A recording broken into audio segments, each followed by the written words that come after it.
خبر تو کل سے ہے یہ ہمارے پاس، لیکن میں دیکھ رہا تھا کہ ابھی تک آئی نہیں، تو میں نے کہا آپ سب کی ان نالج میں ڈال دیا جائے۔ میں نے اس لیے اس NFC کا بھی ذکر کیا کیونکہ ایک جسے کہتے ہیں حیران کن ہوش ربا ایک رپورٹ جاری ہوئی ہے، اور وہ IMF نے جو ہے جولائی میں جاری کی تھی۔ یہ وہ رپورٹ ہے، 186 صفحات ہے، اور اس کا ٹائٹل ہے governance and corruption diagnosis assessment. اور میں نے جو پچھلی پریس کانفرنسز بھی یہاں کی تھی تو اس کا ذکر ہم کرتے رہتے تھے کہ کوئی ایک رپورٹ ہے جس کا نام بھی ہمیں پتہ تھا، اب تمام صحافیوں کو ہی پتہ تھا، اور وہ اس پہ کھل کے بات نہیں کر پا رہے تھے کیونکہ حکومت شائع نہیں کر رہی تھی۔ تو آپ لوگوں سے بھی ڈسکشن ہوتا تھا کہ آیا یہ کیوں نہیں ریلیز کرے اور اس کے پیچھے کیا وجوہات ہیں۔ تو وجوہات تو اس میں بہت ساری ہیں، ایک طریقے سے بہت بڑی چارج شیٹ ہے۔ یہ چارج شیٹ موجودہ حکومت، موجودہ نظام، ریاست، ریاستی ادارے اور 70 سال میں جتنے بھی جسے کہتے ہیں کہ پولیٹیکل پارٹی اسٹیک ہولڈرز پچھلے 78 سال، یہ سب پہ چارج شیٹ ہے، اور اس حکومت پہ بھی تھوڑی سی انہوں نے نظر کی ہے۔ لیکن سب سے پہلے کیا وجہ تھی کہ اس کو جو ہے نومبر آ گیا، اور نومبر میں اب جا کے جو ہے آج میرے خیال سے غالباً 18 یا 19 تاریخ ہے، اس کو ریلیز کیا گیا۔ اس رپورٹ میں کیونکہ ابھی آج میں بھی سفر میں تھا، پشاور سے آیا تھا، تو اس کو پڑھنے کا اتنا موقع نہیں ملا، جتنا پڑھ سکے اس کو آپ کے سامنے رکھیں گے۔ اس میں 26ویں ترمیم کا ذکر کیا گیا ہے، اور 26ویں ترمیم پہ جو ہے بہت سارے سوالات اٹھائے گئے ہیں، اور 26ویں ترمیم میں خاص طور پہ جو جوڈیشری کی تعیناتی کی بات کی گئی ہے اس کا سوال اٹھایا گیا ہے کہ یہ کس طریقے سے جوڈیشری کی تعیناتی ہے، یہ صحیح ہے نہیں ہے، اور اس پہ سوالات اٹھائے گئے۔ اور آپ کو پتہ ہے 27ویں ترمیم بھی جو ہے وہ جوڈیشری سے ریلیٹڈ تھی، تو بڑی سمجھداری کا مظاہرہ کیا گیا، اور 27ویں ترمیم کی جاری کرنے سے جسے کہتے ہیں جب تک 27ویں ترمیم منظور نہیں کرا لی گئی، اس جو رپورٹ کو شائع نہیں کیا گیا۔ دوسری وجہ اس رپورٹ کی شائع کرنے کی شاید یہ ہو سکتا ہے بہت ساری جو ماضی کی رپورٹیں ہیں، میں نہیں نام لوں گا، پھر اسی کو آپ لوگ چلائیں گے، آپ لوگ خود سمجھتے ہیں،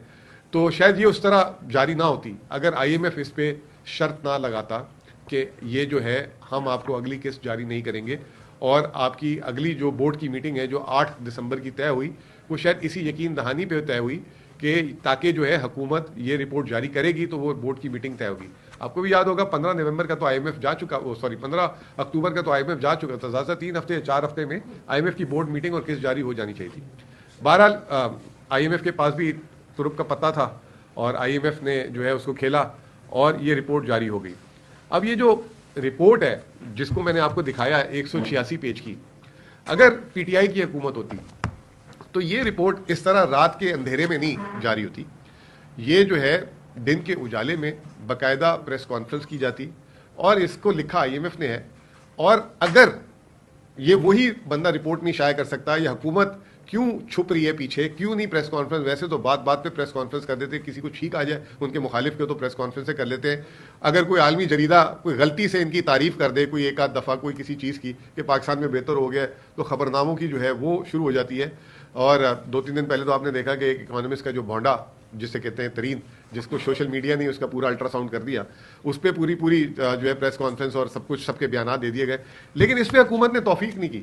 کہ پریس کانفرنس کرتے، اعتماد میں لیتے قوم کو۔ یہ میٹر تو قوم کو اعتماد میں لینے کا تھا، اور ہمیں یقین دہانی کراتے، قوم کو یقین دہانی کراتے کہ اس میں جو باتیں ہیں وہ اس میں کتنی حقیقت ہے اور کتنی حقیقت نہیں ہے، کیونکہ اس کو لکھا IMF نے، حکومت پاکستان نے نہیں لکھا۔ لیکن حکومت آج کیوں اس پہ خاموش ہے، چھپی ہوئی ہے؟ اس پہ کوئی پریس کانفرنس نہیں ہو رہی۔ اس میں کس کو پریس کانفرنس کرنی چاہیے تھی؟ اس میں پہلے تو میں سمجھتا ہوں وزیر اعظم کو خود آنا چاہیے تھا سامنے، نہیں آئے۔ پھر اس کے بعد جو اس میں جو ایک چیپٹر انکلوڈ ہوا ہے وہ جوڈیشری پہ بہت بڑا چیپٹر تھا، تو جوڈیشری سے ریلیٹڈ جو ہے اعظم نذیر تارڑ صاحب جو ہے، جو لا منسٹر ہیں شاید، ان کو آنا چاہیے تھا، پریس کانفرنس کرنی چاہیے تھی۔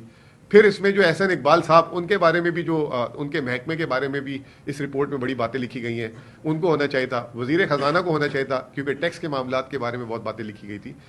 SIFC، اب اس کو SIFC کی پیچھے ویسے تو انیشلی وہ بنی تھی بورڈ آف انویسٹمنٹ کے ایکٹ کے اوپر ہی، بورڈ آف انویسٹمنٹ کا اس وقت مطلب کوئی وزیر نہیں ہے، تو وہ جو ہے اس میں جو ہے میرا اپنا خیال ہے کہ پھر وزیر اعظم اس کے افیکٹو وزیر ہوتے ہیں، وزیر اعظم کو آنا چاہیے تھا، لیکن کوئی بھی نہیں آیا۔ اور میں سمجھتا ہوں یہ ایک اچھا ڈاکومنٹ تھا جو آپ کی اصلاح کے لیے تھا اور آپ کی خامیوں کو اجاگر کر رہا تھا، لیکن کوئی بھی نہیں آیا۔ اب آ جاتے ہیں کہ یہ ہے کیا، یہ رپورٹ جس